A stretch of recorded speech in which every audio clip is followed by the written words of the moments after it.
It was a year ago tonight, the night before Thanksgiving, a night that we'll never forget. We were all stunned by the images coming out of the East Valley. The horrific plane crash in the Superstition Mountains. We were covering it live that night as it happened. Tonight, a plane has crashed into the Superstition Mountain. You're looking at the fire that it created after taking off from Falcon Field. 6 people on board.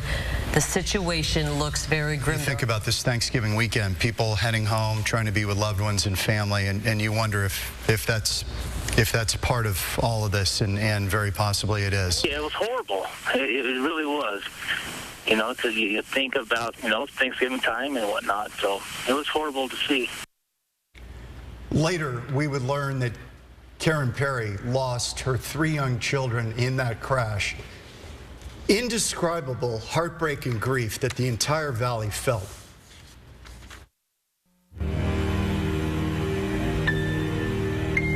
Does it feel like a year to you? It's been surreal. But no, it doesn't. To me, it's like it just happened yesterday. Karen Perry returned to the foot of the Superstition Mountains a year since her 3 children, ex-husband, and 2 others perished in these jagged peaks. It's emotional for me because to me that's the gravesite of my children. A year ago tonight, Karen Perry's children, Morgan 9, Logan 8, and Luke 6, boarded a plane with their father Sean to spend Thanksgiving in Safford. Minutes after departing Mesa's Falcon Field, the plane inexplicably plowed into the mountain, killing all 6 on board. 911 emergency. The plane just crashed into the Superstition Mountains, and it just kind of flew right into the freaking mountain. Okay. It looked like they flew, like they didn't know shiprock was there. It's not something that goes away. It's not, losing your kids is not something you get over. Karen was sick in bed that night. Her nanny had dropped the kids off at the airport. These are the last images ever taken of the children, moments before they boarded the plane. Okay. Karen awoke to the phone ringing. I got a phone call from the children's nanny at about 8 p.m. who'd seen the news. For months afterward, she was in a fog. I remember bits and pieces, but it was almost like being in an accident yourself and, waking up in the hospital and not having a lot of memory about what happened during a certain time frame. It's, I guess, our way of protecting ourselves from the pain of it. But I think 2 or 3 months went by before I have any recollection of what happened on a daily basis. What she does remember vividly is how the community grieved along with her. Big boxes of mail started coming in from the post office, and they were like leaving it outside my front door, and it was overflowing with mail every day. I was very touched. The way that the community and really the whole world reached out to me after the accident. In the years since the crash, she's discovered hundreds of videos and photos of her children. She rarely looked at them when they were alive. She was too busy with life.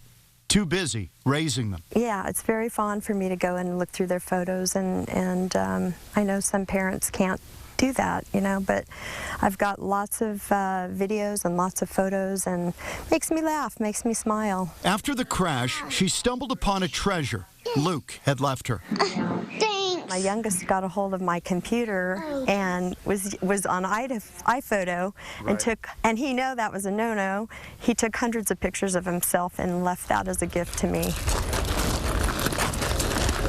Karen wants to know every detail of the crash. I want to know what happened. No matter how painful. In May, we went to a Phoenix salvage yard to view the wreckage for the first time. Wow. One of many difficult steps she's taken in the past 365 days. Obviously some kind soul that came and left a memorial here and also left some toys and pictures. She's hiked up to the crash site twice in the past year, an 8-hour round trip. It gives me a sense of peace to go up there, and it gives me a sense of peace to come here. Mm-hmm.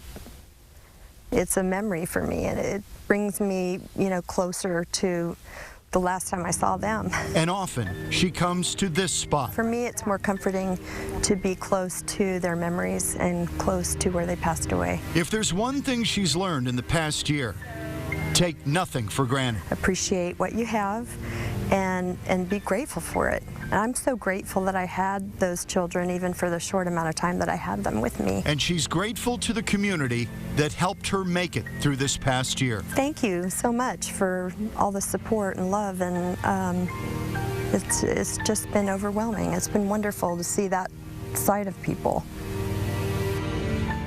The final report on the crash is expected within a couple of months. Carrie, back in May, Karen returned to work as a flight attendant, and an unexpected joy came into her life. She met a man, a commercial airline pilot, that she's been dating, and she tells me things are going okay for her. You know, you can see that. I think the amazing thing about Karen Perry is the perseverance. If she can get through that, the message for everybody else is you can get through these tough things, because we sat here on the set that night and we had gotten word that children were killed in this crash, but it hadn't been confirmed, and so we kind of knew that this was a really, really bad situation. But for her to survive, everyone said, how could she get through this? How will she ever survive? And she grieves a lot in private. I'm sure she does. That's kind of how she's handled it. Tomorrow, by the way, she's going to spend Thanksgiving with a very few close friends that she considers family. Then on Friday, she's going to hike to the crash site to place a memorial to those who died. I'm sure that there must have been thousands of people last Thanksgiving Day. I know our family who, when they said their Thanksgiving Day grace, Karen Perry, her family were part of that. We've been thinking about her for a year, praying for her, and I'm so thrilled, John, to see this piece, because I know she's okay. She's going to be okay, and that's a really good feeling. Thanks for talking to her and bringing us that story. I know it was tough.